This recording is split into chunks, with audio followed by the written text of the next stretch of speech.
Hey, Dave. Thanks for joining me. We're here to talk about Dare to Lead, upcoming in person delivery in Whistler in November.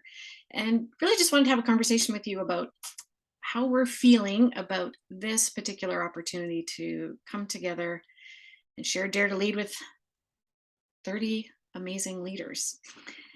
Uh, I know you did Dare to Lead back in the winter of 2022 in a virtual environment, but I'm curious about how that learning impacted you.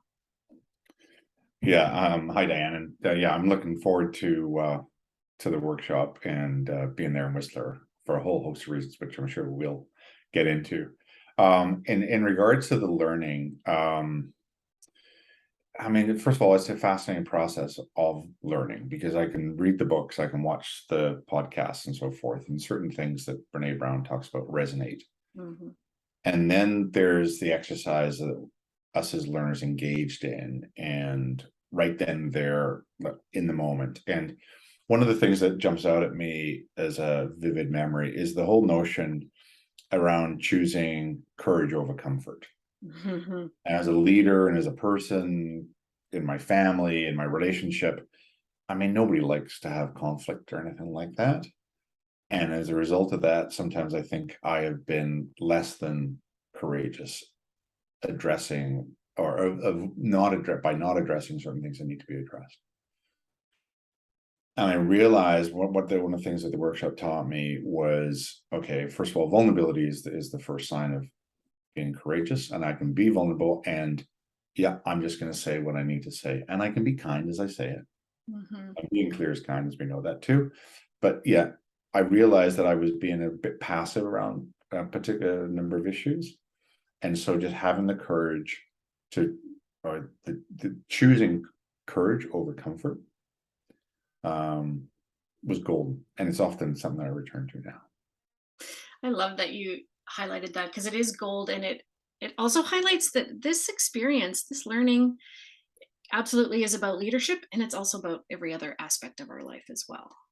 Hmm. Well, and that's just it. I was just having a conversation with somebody about how we show up, fully show up. And as leaders, it's not, we leave our leadership hat at the door.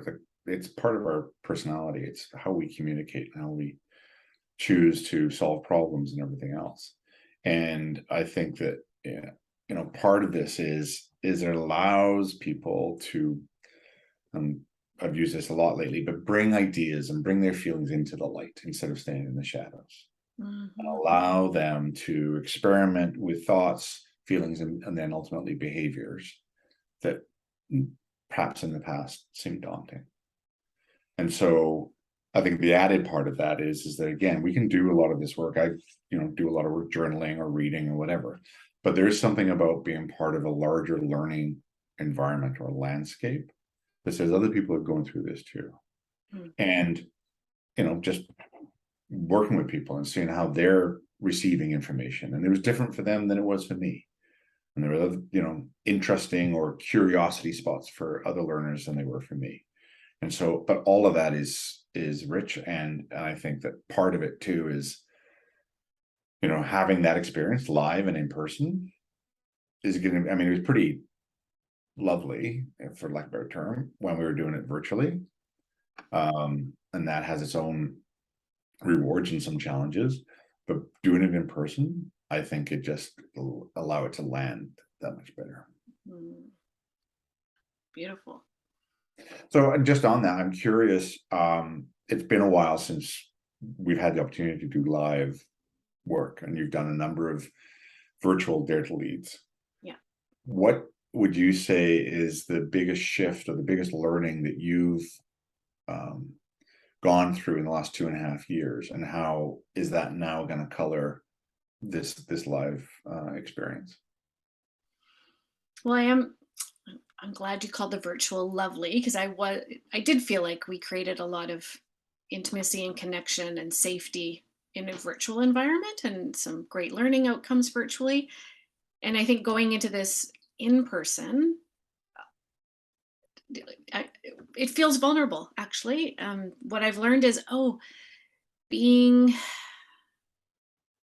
yeah, being in person is beautiful, and it requires a deeper level of vulnerability from me, from you as facilitators. I think there's a call for us to be brave, to be vulnerable, to be in that space and model what we want to see in others.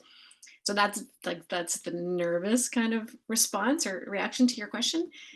And what I'm so excited about is I know that the more I lean into that, the more magic that gets created in the room when others do the same thing, and they get to, well, I guess, sit a few feet apart, but alongside each other and have conversations in that physical space. And I'm really excited to see how that magic kind of contributes to our shared experience.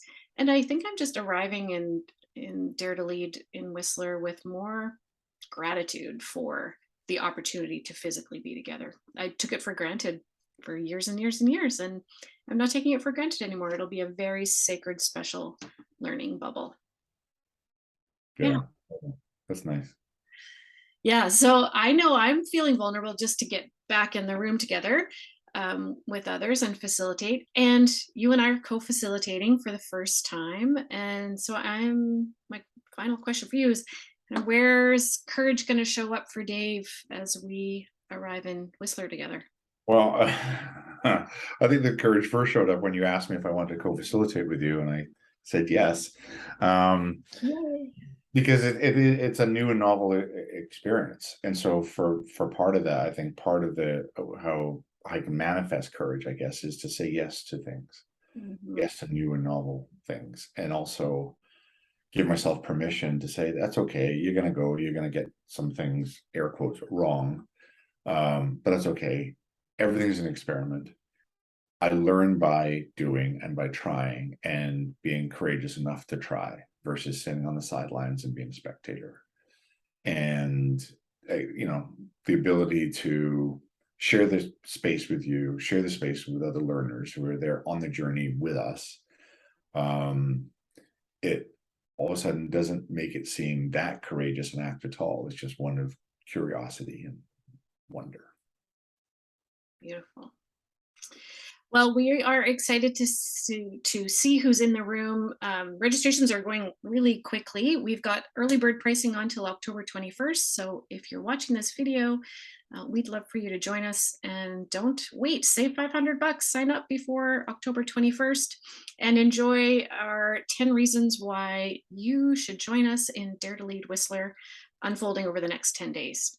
Thanks, Dave. We're going to have a great time. We'll see you there. Bye.